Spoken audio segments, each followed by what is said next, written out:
So I was online looking at this forum that was talking about whether it's possible for men and women to ever truly just be friends with someone of the opposite sex. And the comment section was crazy. Like, y'all are all over the place with regards to this topic.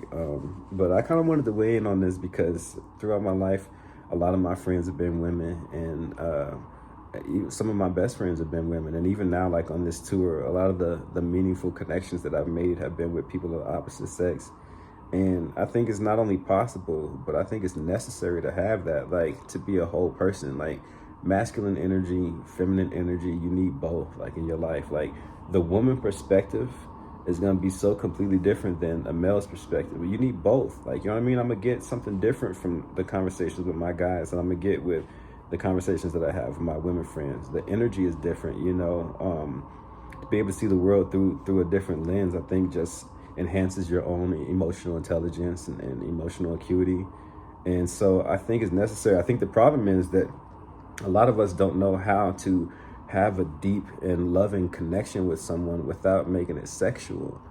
And so sometimes when you try to make every connection sexual, you will kind of cheapen, you know, or lessen the value of it, you know. And so I think it's just learning how to have these connections and value them for what they are, you know, what they bring into your life. Like, is this a space where I can be my most authentic self and feel safe?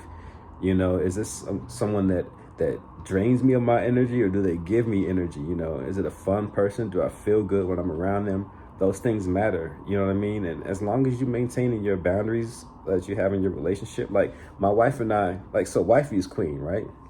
Wifey's at the top of the food chain. Like, that's the hierarchy. It's wifey first. Like, whatever her needs are, like, I'm gonna cater to that first, right? So we have conversations between me and her about what our boundaries are, you know. And so she'll let me know, like, these are the things I'm okay with regard to you interacting with members of the opposite sex, and these are the things I'm not okay with. This is what I'm comfortable with. This is what I'm not comfortable with.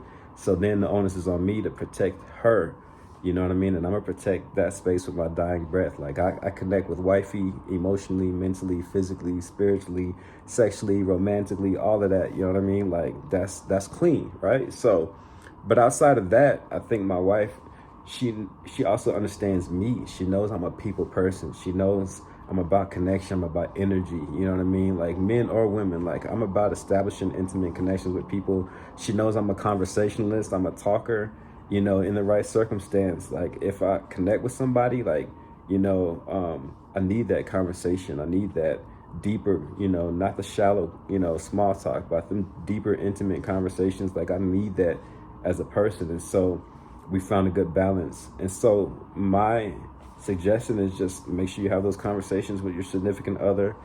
Find out what your boundaries are. Find out what their boundaries are. You know, respect their boundaries.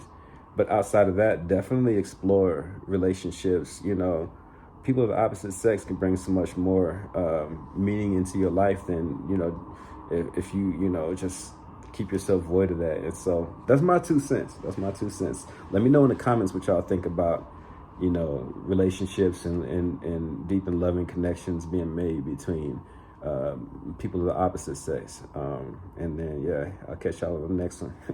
All right, peace and love, y'all.